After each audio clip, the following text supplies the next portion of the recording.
창세기 12장 4절부터 9절까지 봉독하겠습니다. 이에 아브람이 여호와의 말씀을 쫓아갔고 롯도 그와 함께 갔으며 아브람이 하란을 떠날 때에 그 나이 75세였더라. 아브람이 그 아내 사레와 조카 롯과 하란에서 모은 모든 소유와 얻은 사람들을 이끌고 가나안 땅으로 가려고 떠나서 마침내 가나안 땅에 들어갔더라. 아브람이 그 땅을 통과하여 세겜 땅 모래 상수리 나무에 이르니 그때에 가나안 사람이 그 땅에 거하였더라. 여호와께서 아브람에게 나타나 가라사대 내가 이 땅을 내 자손에게 주리라 하신지라. 그가 자기에게 나타나신 여호와를 위하여 그곳에 단을 쌓고 거기서 베델 동편 산으로 옮겨 장막을 치니 선은 베델이요 동은 아이라. 그가 그곳에서 여호와를 위하여 단을 쌓고 여호와의 이름을 부르더니 점점 남방으로 옮겨갔더라. 하나님의 부름을 받은 아브라함은 이 복된 약속을 받고 그리고 그 부름받은 땅에 인도함을 받아 오늘 본문에 나타나는 대로 그가 다니는 곳곳에서 단을 쌓고 하나님을 예배해 드렸다. 이렇게 그의 생애가 묘사되어 있습니다. 하나님께서 아브라함에게 나타나시고 약속하시고 확인하셔서 말하자면 아브라함을 항복시키고 믿게 하시고 그 반응으로 말하자면 아브라함의 예배와 찬송을 받아내시고 그렇게 하나님을 의지하여 사는 인생의 복된 것과 항복을 증언하여 그는 하나님께서 아브라함에게 약속하신 복의 근원이 되며 모든 민족이 아브라함을 인해서 복을 받는 책임을 감당하게 되는 것입니다. 우리는 성경에서 말하자면 위인들을 만날 때마다 마음속에 적지 않은 갈등을 가지게 됩니다. 아브라함이나 모세나 엘리야나 무슨 바울이나 이런 사람들을 만나면 우리 마음속에 공통되게 이런 질문이 생기죠. 왜 하나님은 나에게는 나타나 주시지 않는가? 좀 더 보편화시켜서 하나님께서 왜 그의 백성들을 개인적으로 만나서 확인과 믿음의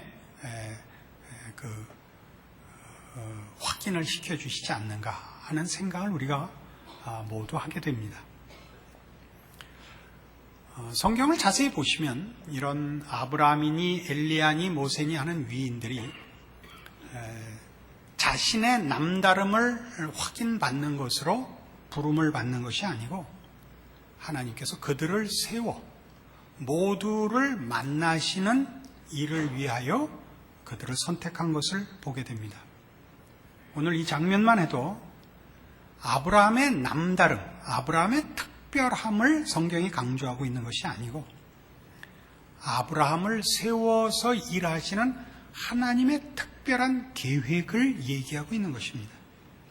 아브라함을 세운 것은 다른 모든 사람과 아브라함을 구별하려는 것이 아니고 모든 민족을 복주시려고 아브라함을 세우시는 겁니다. 그러니까 아브라함과 아브라함 시대의 중요성은 아브라함의 남다름이 아니고 아브라함을 세우시는 하나님의 인류를 향한 구원의 간섭과 일하심의 그 첫 번째 대표라는 면에서 그 첫 번째 상징이라는 의미에서 아브라함 하는 것이지 아브라함의 유일성, 아브라함의 개인적인 특별함을 성경은 증언하지 않습니다. 아브라함을 세우신 것은 지금 거듭 강조하다시피 아브라함을 복의 근원으로 삼아 모든 민족으로 복을 받게 하시려는 하나님의 뜻이 그를 특별한 위치에 서게 하는 것입니다. 그래야 하나님은 아브라함에게 나타나시고 그 나타나신 것으로 그에게 항복시키고 확인시킨 것으로 이제 모든 사람 앞에 하나님이 증거되기를 기뻐하십니다. 그러니까 하나님은 하나님을 나타내시는 방법을, 보편적인 방법을 이 증언을 통하여 하시기를 기뻐하십니다. 직접 나타나시는 것이 더 좋아 보이는데 그건 우리 생각이고, 하나님은 그렇게 안 하시고 어떤 사람들에게는 당신을 나타내시지만 그 나타내신 것을 정보를, 어떤 이해를 그에게 다 주어 우리에게 증언을 시키는 그런 차원이 아니고, 하나님이 만난 자와 하나님의 부름을 받은 자의 교제와 관계를 증언하기를 원하시고, 그 증언을 할 때도 증언하는 자가 증언을 받아야 되는 사람들과 같은 환경, 조건 속에서 증언하기를 하나님이 원하십니다. 그러니까 하나님은 우리 각각을 만나 당신을 나타내시고 소개하는 방법을 쓰지 않으시고, 이렇게 관계성 속에서 하나님을 믿는 믿음의 가장 중요한 본질들과 내용들을 납득시키시기를 원하시고 정하셨습니다. 그래서 아브라함은 말하자면 그의 평생에 약속의 땅에서 아무런 기업도 얻지 못하고, 나중에 살펴보다시피 그 장사 지낼 굴을 하나 얻었을 뿐입니다. 막벨라 굴이라는 그 굴을 하나 산 것이 다인데, 그 매장지 외에는 아무것도 가지지 않았습니다. 그러나 그가 기업을 가진 것으로 자신이 일을 하는 것이 아니라 왔다 갔다 하는 것이 그의 일입니다. 왜 왔다 갔다 해야 되냐면, 더 많은 사람과 더 많은 일과 만나 하나님을 의지하여 사는 사람의 다른 것을, 사람과 사람 사이에 일어나는 모든 관계 속의 경우에서, 또 삶의 현장 속에서 세상밖에 믿을 것이 없는 사람의 삶과 다른 하나님의 백성의 판단 기준과 원리와 목표와 내용들을 증언하여 우리가 믿고 의지하고 사는 하나님을 그렇게 증거해야 했던 것입니다. 창세기 23장에 가시면 그래서 아브라함은 그의 생애 동안에 바로 이 일을 제대로 수행하고 있었던 증거가 거기 기록되어 있습니다. 창세기 23장 1절입니다. 사라가 127세를 살았으니 이것이 곧 사라의 향년이라. 사라가 가나안 땅 헤브론 곧 기럇 아르바에서 죽음에 아브라함이 들어가서 사라를 위하여 슬퍼하며 애통하다가 그 시체 앞에서 일어나 나가서 헷족속에게 말하여 가로되 나는 당신들 중에 나그네요 우고한 자니 청컨대 당신들 중에서 내게 매장지를 주어 소유를 삼아 나로 내 죽은 자를 내어 장사하게 하시오. 아브라함이 뭐라고 그러죠? 자신을 나그네요 우고한 자라 라고 자신을 제대로 이해하고 있습니다. 그는 이 땅에 나그네로 살고 있습니다. 이 땅이 그의 소원도 목표도 아닙니다. 5절 헷족속이 아브라함에게 대답하여 가로되 내 주여 들으소서 당신은 우리 중 하나님의 방백이십니다. 그러니까 이 헷족속이 뭘 알고 있죠? 아브라함이 하나님의 방백. 그래서 방백이라는 것은 조금 규모가 작은 국가의 왕을 말합니다. 그러니까 우리 신약 성도들에게 신약 성경이 증언하는 표현이 뭐죠? 왕 같은 제사장이라 이렇게 하는 표현과 같죠. 어떤 왕이라고요? 하나님의 왕입니다.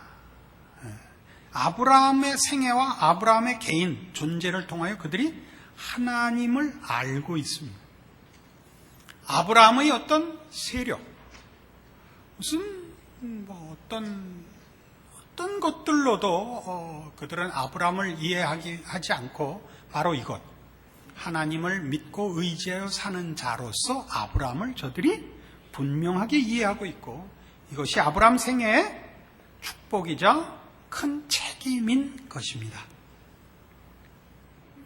이러한 일들은 하나님께서 아브라함에게만 맡긴 것이 아니라 이 새로운 인류의 절망과 심판밖에 남지 않은 운명 속에 구원과 은혜로 개입하신 하나님이 인류 역사를 통하여 하시는 일입니다. 하나님을 나타내시며 하나님을 믿게 하시는 일에 하나님은 언제나 이렇게 어떤 일꾼을 세워 그 일꾼에게 당신을 나타내시고 그 일꾼과 하나님의 관계, 그 하나님의 종으로 부름받은 자의 항복과 만족과 분명한 믿음으로 사람들 앞에 가서 증언하게 하되 증언을 받을 자의 삶의 동일한 현장 속에 들어가 그 삶의 모든 정황 속에서 하나님을 의지하여 사는 자의 다름과 그가 의지하는 하나님의 어떠하심을 증언하도록 이 방법을 택하여 지금까지 쓰고 있습니다. 이 일은 2000년 기독교 역사 속에도 동일하게 나타나서 구약에서는 그 일을 이제 이스라엘이 나중에 맡죠. 신약에서는 그걸 교회가 맡습니다. 이 2000년 기독교 역사 속에 하나님은 어떤 나라를 택하거나 어떤 기관을 택하거나 어떤 조직, 어떤 운동으로 기독교를 이어오지 않으시고 교회를 통하여 일하십니다. 여기서 말하는 교회라는 것은 어떤 교회가 아닙니다. 예수를 믿는 하나님의 백성들의 공동체를 통하여 일하십니다. 이게 무슨 뜻인가? 우리 한번 찾아가 봅시다. 사도행전 2장으로 가십시다. 신약성경 190페이지 사도행전 2장 43절입니다. 사람마다 두려워하는데 사도들로 인하여 기사와 표적이 많이 나타나니 믿는 사람이 다 함께 있어 모든 물건을 서로 통용하고 또 재산과 소유를 팔아 각 사람의 필요를 따라 나누고 날마다 마음을 같이하여 성전에 모이기를 힘쓰고 집에서 떡을 떼며 기쁨과 순전한 마음으로 음식을 먹고 하나님을 찬미하며 또 온 백성에게 칭송을 받으니 주께서 구원받는 사람을 날마다 더하게 하시니라. 초대교회의 탄생과 초대교회의 그 중요한 내용, 그 공동체의 가장 중요한 본질적 내용을 소개하고 있습니다. 유무상통했다 이렇게 얘기하죠. 모두가 자기 재산을 내어놓아 필요에 따라서 쓰고 개인적인 욕심으로나 사람 간의 부의 경쟁 같은 걸 하지 않았다 이런 뜻입니다. 그리고 늘 모여 기도하고 찬송하고 신령하고 좋은 일만 했다 이거죠. 그래서 오늘날에도 가끔 이 초대교회의 이 모습을 부러워해서 초대교회로 돌아가자라는 구호를 내걸고 재산 다 팔아서 교회 모여서 여기서 살자 하는 식의 주장들이 나옵니다. 어느 시대나 기독교 내 안에서 나오는 주장 중에 하나입니다. 그러나 이런 표현은 재산을 팔아서 나누어 쓰고 매일 모여서 떡만 먹고 밥이나 라면 먹으면 안 되고 하는 식으로 읽으면 안 되는 것이죠. 그러니까 여기서 하는 얘기는 뭐냐 하면 예수 믿는 사람들의 집단은 믿지 않는 자들과 뭐에서 달랐느냐? 세상은 자기를 자기가 지켜야 돼서 남을 해치어서라도 자기 소유를 확보해야 되는 그런 삶을 살지 않았다는 거죠. 재산 다 팔아서 모아놓고 나눠 쓰자. 그러면 누가 떼어먹고 도망갈지 모르는데 어떻게 해요? 그런 식의 얘기가 아니고 뭐가 달랐느냐죠. 매일 모여서 기뻐하고 기도하고 찬송하고 하나님으로 인하여 만족하는 것이 세상을 따라 살아서 만족하는 것보다 더 높고 비교가 되지 않았다. 이 부정적으로 종교를 지키는 것, 거짓말 안 한다, 도둑질 안 한다, 이기심을 갖지 않는다 정도가 아니라 아주 긍정적이고 적극적으로 너무 만족하게 살았다. 이 얘기를 하는 것입니다. 그랬더니 어떻게 했다고요? 주께서 구원받는 사람을 날마다 더하게 했다 이거죠. 그러니까 오늘날 교회의 책임은 예를 들면 마태복음 28장 18절 이하에 나오는 것이나 사도행전 1장에 등장하는 것 같이 모든 족속으로 제자를 삼으라. 땅 끝까지 이르러 내 증인이 되라 하는 이 모든 것들은 저들의 삶의 정황 속에 들어가서 너희의 다름을 증언해라 하는 것입니다. 이것을 무슨 그 십자군 전쟁을 하듯이 구호를 외치듯이 하나의 운동같이 힘을 가지고 휩쓰는 누가 표현한 대로 하면 복음의 습격을 나가는 것이 아니고 하나님께서는 동일한 삶의 정황 속에서 얼마나 많은 판단과 선택과 기준이 필요합니까? 그 다른 것이 우리는 하나님을 의지하여 살며 하나님의 뜻을 따라 살며 하나님의 계획을 따라 준비하는 사람으로서의 당연히 다른 판단과 다른 결정과 다른 모습이 나올 수밖에 없는 그것으로 우리가 세상 사람과 달리 하나님을 믿고 하나님의 약속에 의지하여 살고 하나님의 계획과 뜻을 우리의 소원으로 삼고 있는 사람인 줄 증언하여 하나님이 누구신지가 증거되는 자로 살도록 마치 아브라함과 같이 교회가 그렇게 부름을 받고 있는 것입니다. 대표적인 예로 고린도전서 11장에 가시면 우리 성도들이 교회에서 꼭 해야 되는 일이 있습니다. 그것이 이겁니다. 277페이지 신약성경 고린도전서 11장 23절입니다. 내가 너희에게 전한 것은 주께 받은 것이니 곧 주 예수께서 잡히시던 밤에 떡을 가지사 축사하시고 떼어 가라사대 이것은 너희를 위하는 내 몸이니 이것을 행하여 나를 기념하라 하시고 식후에 또한 이와 같이 잔을 가지시고 가라사대 이 잔은 내 피로 세운 새 언약이니 이것을 행하여 마실 때마다 나를 기념하라 하셨으니 너희가 이 떡을 먹으며 이 진리를 마실 때마다 이 잔을 마실 때마다 주의 죽으심을 오실 때까지 전하는 것이니라. 주의 죽으심을 전하는 것은 우리 교회의 큰 책임 중에 하나입니다. 교회가 교회로서 가져야 할 꼭 필요한 요소, 그래서 교회된 표지라고 합니다.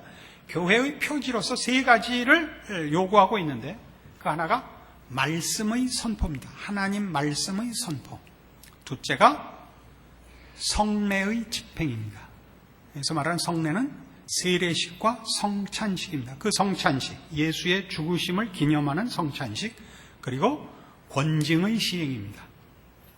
신앙생활을 훈련하고 요구하고 경고하고 다스리는 것을 말합니다.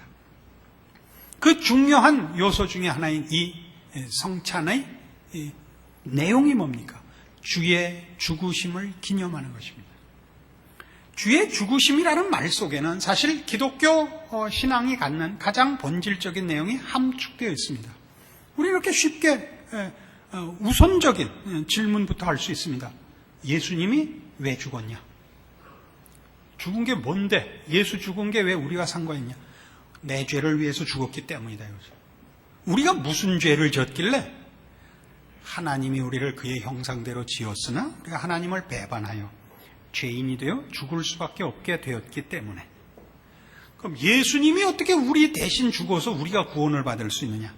그는 성자 하나님으로 하나님이시나 성부 하나님의 보내심을 받아 우리를 위하여 기꺼이 우리를 구원하기 위해 대신 죽으셨기 때문에 그분이 우리 죄를 속하셨노라. 그 무엇에서 구원한 것이냐? 하나님 없이 살던 죄의 자리로부터 구원하여 어디로? 하나님께서 원래 의도하신 하나님의 형상으로 지음받은 참다운 인간의 영광과 승리의 자리로 구원을 얻었노라. 이렇게 되는 것입니다. 이것이 교회죠.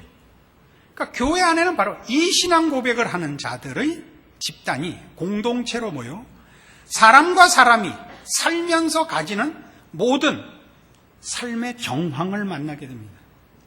교회라고 해서 모든 우리 인생이 살아야 하는 삶의 현실적 필요나 요구에서 면제되어 있지 않습니다.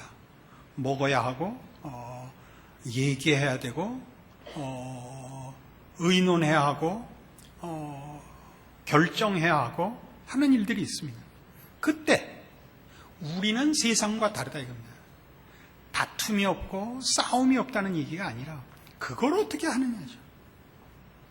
맞고 틀리고의 문제가 아니고 좀 더 앞서 나갔고 처졌고의 차이가 있고 이것을 중요시하는 사람이 있고 저것을 중요시하는 사람이 있고 한 번에 모아서 하자는 사람이 있고 따로따로 하나씩 하자는 사람이 있고 우리가 인생을 살아도 그렇죠. 삶의 정황에서 만나는 건 다 이런 싸움입니다. 여러분 자녀를 기르면 자녀들은 부모가 뭐라고 그러죠? 공부하고 나중에 놀아라. 애들은 놀고 공부하겠습니다. 그래서 어떻게 되죠? 죽을 만큼 맞았다. 나는 18살만 되면 무조건 독립이다. 이런 현실을 낳고 있지 않습니까?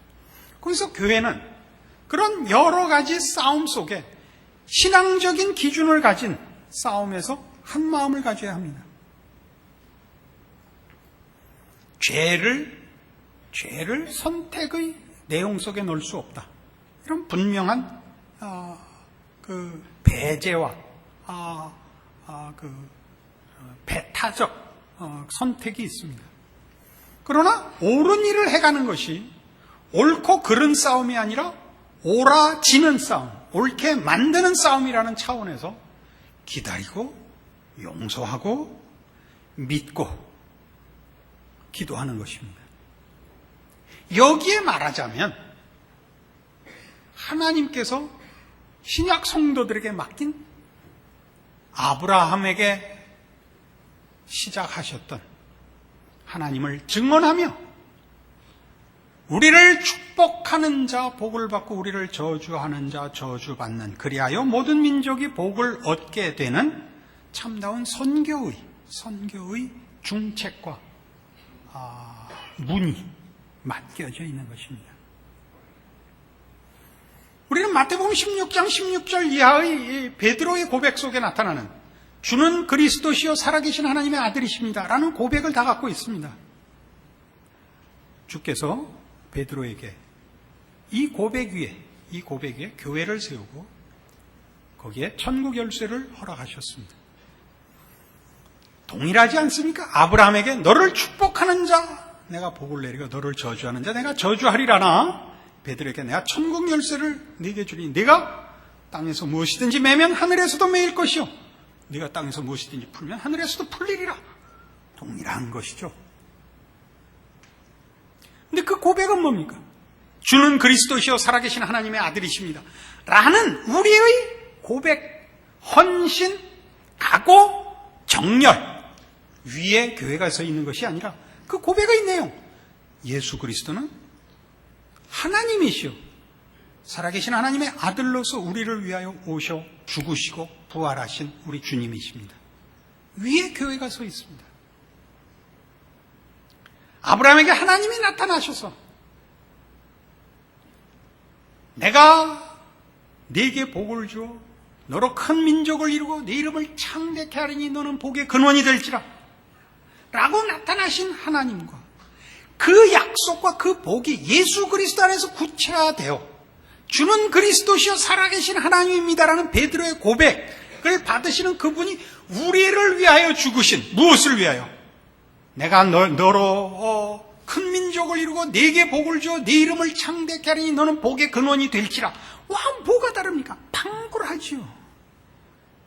아브라함에게 했던 약속, 주었던 축복, 오늘날 그리스도 예수 안에서 우리 모든 성도들에게 주어졌고 갖고 있고, 그래서 아브라함이 아브라함 되고 그의 생애를 사는 모든 것이 그를 만나는 모든 사람에게 그의 삶을 지켜보는 모든 사람들 앞에 그 사소한 삶의 반복되는 일상들이 그 자질구레한 삶의 모든 경우들이 하나님이 누구신가가 증언되는 귀한 정말 귀한 기적의 삶인 것처럼 오늘날 예수를 믿는 모든 성도들의 삶이 그와 동일한 것입니다. 여러분이 아브라함을 부러워하는 건 뭡니까? 성경에 이렇게 아브라함이 유명한 사람으로 자꾸 기록돼서 그렇죠. 아브라함 그러니까.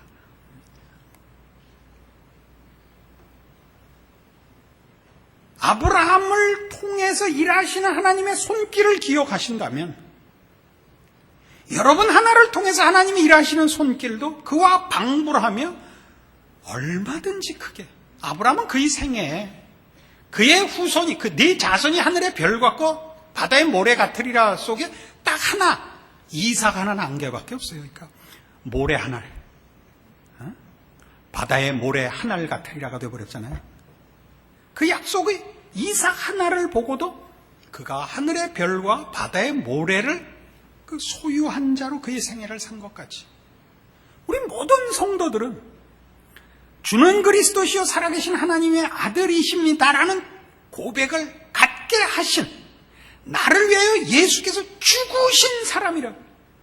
하나님의 아브라함에게 나타나서 내가 너로 큰 민족을 이루고 네게 복을 주어 네 이름을 창대케 하니 너는 복의 근원이 될지라. 이 말씀의 약속보다 그 아들이 와서 나를 위해 죽으셨잖아요. 표정이 좋지 않아서 성질이 나서 한 구절 더 찾읍시다. 로마서 8장. 지금 한 얘기를 성경의 표현대로 이렇게 봐요. 31절. 신약성경 250페이지 로마서 8장 31절. 그런즉 이 일에 대하여 우리가 무슨 말하리요? 만일 하나님이 우리를 위하시면 누가 우리를 대적하리요? 자기 아들을 아끼지 아니하시고 우리 모든 사람을 위하여 내어주시니가 어찌 그 아들과 함께 모든 것을 우리에게 은사로 주지 아니하시겠느냐? 아들을 줬는데 그들 뭘 더 아낄 게 남았겠어요? 아브라함에게는 아들 안 줬잖아요. 말하자면 동일한 약속, 동일한 복을 약속하셨지만 아브라함에게 한 건 말씀뿐이고 아브라함에게 확인시킨 건 100살이 돼서 이상 난 거란 말이에요. 아브라함이 한 확인, 하나님의 약속에 대한 확인의 현실적인 증거라면 100살에 이상 난 거고, 우리를 위하여 성자 하나님이 죽으신 거라고요. 누가 더 큰 걸 갖고 있어요? 같은 약속이지만 그 약속에 대한 증거를 우리가 훨씬 크고 비교할 수 없이 굉장한 증거를 가지고 있죠. 아브라함이 그의 전 생애를 통하여 하나님의 사람으로 살아가듯이, 그건 책임이 아니고 그에겐 자랑이고 그의 인생의 유일한 내용인 것입니다. 우리 모든 성도들의 인생이 그렇습니다. 우리가 당하는, 여러분이 사소하게 보고 여러분이 값없이 보는 것들이 그게 값없는 것이 아닙니다. 여러분은 어느 곳에서나 누군가 앞에 있습니다. 누군가의 옆에 있습니다. 여러분의 존재, 여러분의 판단, 결정, 반응, 여러분이 그렇게 하는 이유, 원인, 근거, 이런 모든 것들이 여러분과 관계되는 모든 사람들 앞에 하나의 물음거리가 되는 것입니다. 저 사람은 왜 저렇게 하는가? 무엇이 저 사람을 저렇게 결정하게 하는가? 아브라함에게 그랬던 것처럼, 신약 교회가 그래왔던 것처럼, 왜 이 사람들은 이렇게 사는가? 라는 질문을 자아내고 그 배후에 하나님이 계신 것을 찾게 만드는 이런 삶이 우리의 삶이며 우리 인생의 위대함이며 복된 것입니다. 남의 것을 빼앗아 내 복을 채우는 복이 아니요, 아무리 나누어도 모자랄 것이 없고 손해볼 것이 없는 하나님의 복을 실어 나르는, 증언하고 그 은혜를 베푸시려는 하나님의 손길을 수종드는 그런 인생으로 우리 모두가 서 있는 것입니다. 이 기쁨과 이 확인이 여러분의 그 반복되고 별 의미 없어 보이는 매일의 모든 삶의 정황들 속에서 여러분을 영안을 뜨게 하고 그 사소한 일의 가치를 알게 하고, 거기서 하나님의 사람으로 여러분이 살아 나는 왕 같은 제사장이라 라는 성경의 약속들을 여러분의 체험으로 누리는 참다운 승리와 믿음 생활의 기쁨들을 맛보기를 권합니다. 기도하십시다. 하나님 아버지, 은혜를 감사합니다. 우리가 서 있는 것에 하나님 함께 하시고, 우리가 말할 때 하나님 함께 하시고, 우리가 쳐다보는 눈길 속에 하나님 함께 하시는 것을 믿습니다. 우리가 가는 곳, 말하는 곳, 반응하고, 결정하고, 책임지고, 바라보고, 설명하는 모든 것에 하나님의 자녀라는 그런 도장이 찍혀 있습니다. 이 일을 짐으로 느끼지 말 것이요. 이 일을 잊거나 외면하지도 말 것이요. 이 일의 고귀한 복과 자랑과 영광을 놓치지 않고 우리 삶 전체를 통하여 우리와 맞닥뜨리는 모든 사건과 이웃과 삶의 현장 속에서 하나님의 하나님 되심이 나의 존재와 삶을 통하여 증거되도록 충성된 인생을 사는 저희들 되게 하시고, 우리를 간섭하시는 하나님을 의지하여 하나님의 영광이 드러나는 우리의 존재 되게 하여 주시옵소서. 예수님 이름으로 기도합니다. 아멘.